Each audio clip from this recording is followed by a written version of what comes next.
Je vais vous présenter un petit peu ce que nous, on met derrière, quelle fonction politique on donne au DQT, hein, donc au dialogue sur la qualité du travail, qui est aussi au centre de notre démarche QVT au niveau de la fédération.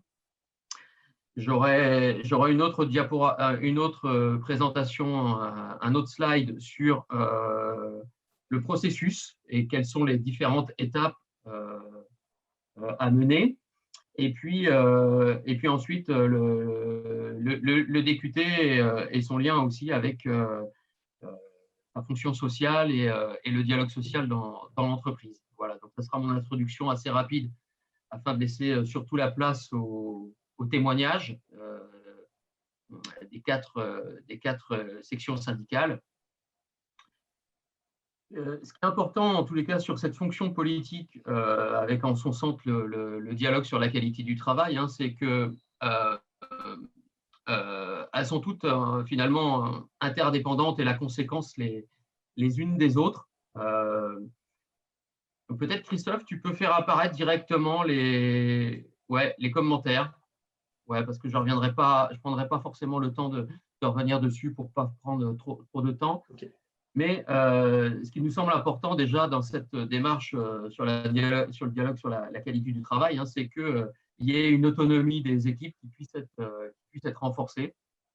Et préalablement aussi à cette autonomie des équipes, c'est aussi l'autonomie pour chaque individu. Donc l'autonomie des individus permet aussi l'autonomie de l'équipe, mais tout d'abord, il faut savoir quelle autonomie on donne à l'équipe.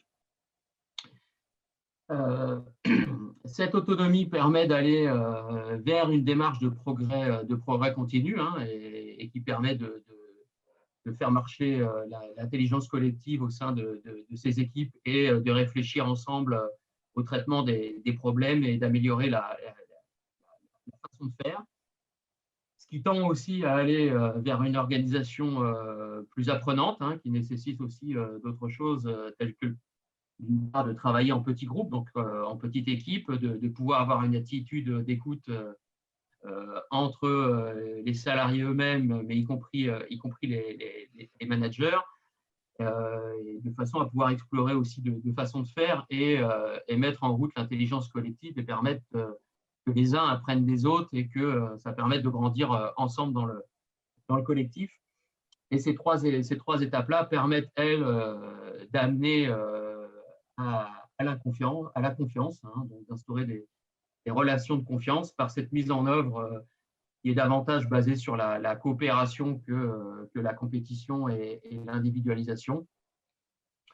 Même si derrière, ça permet à chacun individuellement de progresser et d'évoluer, mais en tous les cas, on est davantage sur une coopération. Et là, la place du dialogue social ensuite derrière et surtout des représentants du personnel dans cette démarche-là, c'est de veiller au bon fonctionnement du dispositif. Alors peut-être même déjà en amont, hein, c'est d'abord aussi de permettre que ça se mette en place et ça se négocie dans l'entreprise. Mais en tous les cas, une fois que c'est mis en place, que ce soit en termes d'expérimentation ou de déploiement, le rôle des élus, ça va être justement d'instaurer, de veiller au bon fonctionnement de ce dispositif, d'instaurer aussi des nouvelles relations avec les managers, ce qui est aussi important et particulièrement dans la métallurgie, quand on sait le poids que pèse la CGC et son poids qu'elle a aussi chez les managers, c'est pour nous aussi important de développer et d'instaurer de nouvelles relations avec les managers et principalement les managers de proximité. Et puis finalement, ça permet que tout ce qui peut se traiter au plus près du terrain et des réalités se traite.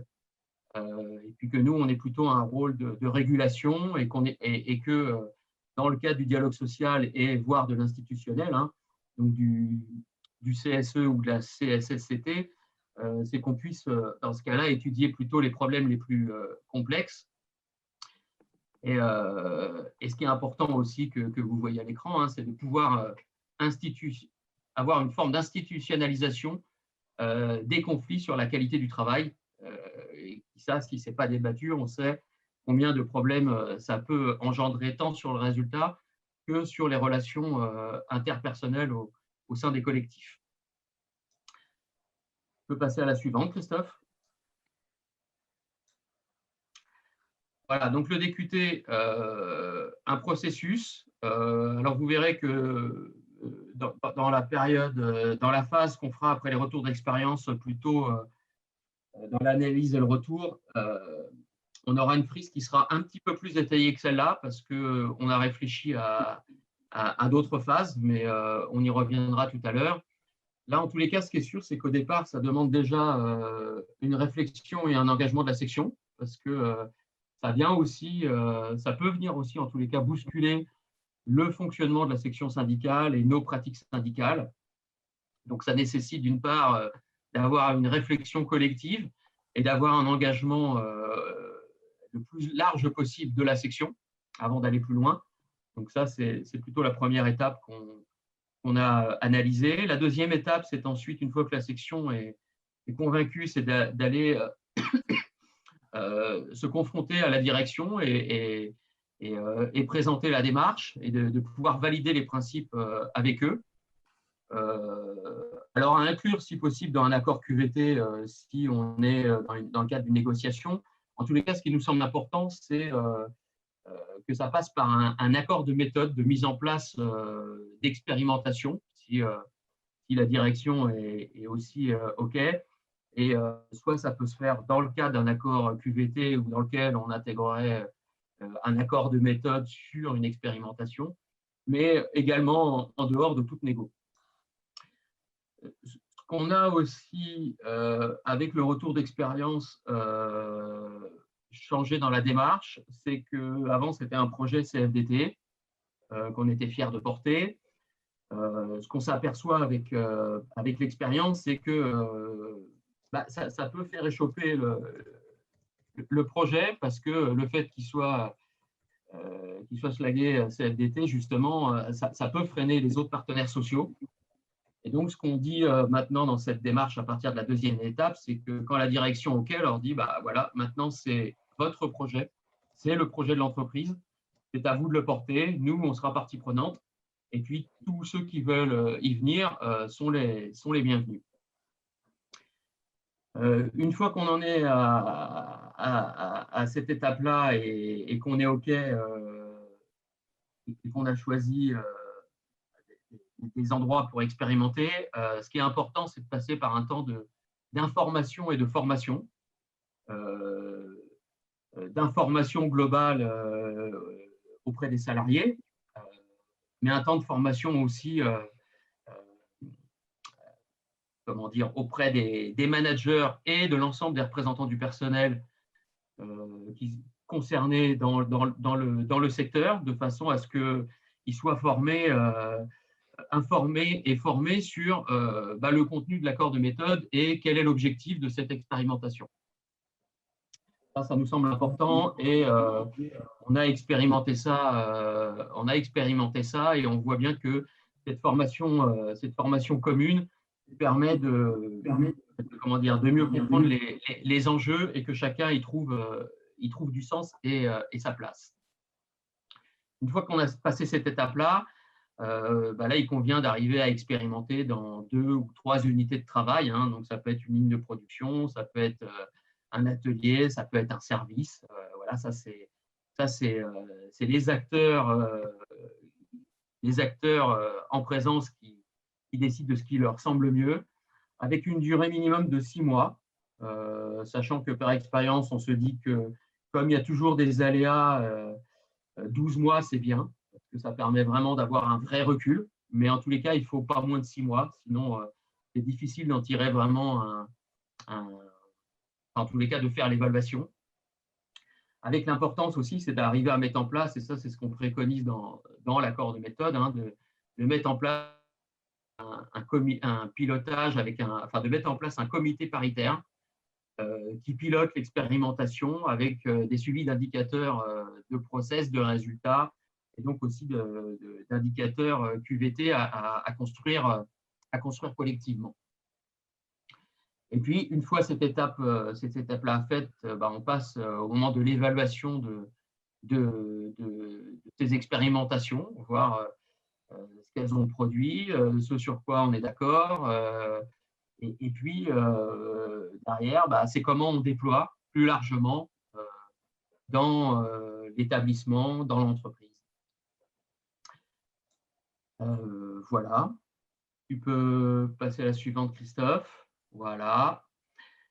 Alors, le DQT alors, stop là. Le DQT et le dialogue social, bon, d'une part, il appartient de toute manière à l'entreprise et donc au comité de direction de fixer les perspectives à moyen long terme et tout ce qui est, donc tout ce qui est, on va dire, prescrit, hein, le chemin qu'on veut prendre, etc. Et donc d'organiser la conduite sociale du changement. Alors, ça ne veut pas dire que nous, on ne va pas être partie prenante, hein, mais en tous les cas, ça revient d'abord à la direction au comité de direction de le faire. Mais aussi dans le cadre du CSE et donc en débat et en discussion aussi avec les représentants du personnel et les représentants des organisations syndicales. Ensuite, la direction, elle, se doit de faire redescendre en cascade tout ça par l'intermédiaire des managers, de décliner quel va être l'impact à moyen et court terme pour chaque salarié en fonction de ses évolutions et de cette direction qui va être prise. Et de manière à ce qu'à chaque niveau, les managers développent la participation des salariés sur ces changements qui vont les concerner. Hein, donc, ça veut dire que cette mise en œuvre aussi d'espaces de discussion doit se faire aussi avec différentes strates, et y compris, on prône aussi la mise en place d'espaces de discussion entre managers eux-mêmes, pour eux-mêmes pouvoir échanger de leurs problématiques et réfléchir ensemble à des solutions. D'autre part, et c'est ce qui nous semble important dans la démarche, hein, c'est que ça doit aussi venir du bas, et donc des individus, c'est ce qu'on disait tout à l'heure sur la participation des individus en fonction de leurs connaissances, de leurs compétences, de leur vécu du travail, ce qui va permettre de développer leur autonomie et de créer de l'apprentissage continu. Donc, on doit aussi se nourrir de leur vécu, et ça prend sens au milieu de ce que vous voyez sur le graphique, hein, ce qui est le petit 4, c'est l'équipe, hein, c'est conduire le progrès continu. Et donc là, ça prend sens entre ce qui redescend et ce qui remonte du réel des salariés, et c'est là que ça doit être mis en débat et en confrontation, et aussi là où on doit parler de et c'est là quand on parle d'institutionnaliser le conflit sur la qualité du travail, c'est bien là que entre les objectifs que la direction peut avoir et la notion qu'elle se fait de la qualité, comment les individus et les professionnels eux-mêmes le vivent, le traduisent, et quel écho ça leur fait, et quelle problématique aussi ou questionnement ça peut leur apporter. Et donc là, c'est au sein de l'équipe et du progrès continu que ça se met en place. Et là, c'est vraiment la mise en œuvre du DQT au sens où on l'entend. Tu peux cliquer, Christophe. Il doit y avoir un dernier clic. Voilà. Et le dialogue social, pour nous, il se joue là parce que, d'une part, dans ce que la direction définit comme stratégie, hein, avec ses impacts à plus ou moins long terme, que ce soit sur l'organisation du travail ou sur l'évolution des méthodes et des technologies, ça fait partie d'ailleurs d'une information consultation sur la stratégie. Donc, nous, c'est des choses qu'on doit mettre et doit pouvoir mettre en débat avec l'entreprise, mais avec vous voyez, le sens que ça fait, c'est on doit aussi aller veiller au bon fonctionnement du DQT, mais aussi se nourrir des problématiques plus profondes ou transverses, et puis s'en nourrir, donc se nourrir du réel pour le ramener aussi dans nos échanges avec la direction. Et là, du coup, au-delà de nos arguments, nous, en tant qu'élus représentants du personnel et de l'expertise qu'on peut développer sur ces sujets, c'est comment aussi on ramène le réel de ce qui est vécu et des différentes problématiques pour voir comment, non pas forcément remettre en cause les choses, mais en tous les cas les faire évoluer de façon à ce que tout le monde s'y retrouve et que ça évolue aussi collectivement en prenant en compte les intérêts des autres dans un objectif d'une part de, de, de mieux-être au travail et de performance collective pour l'entreprise.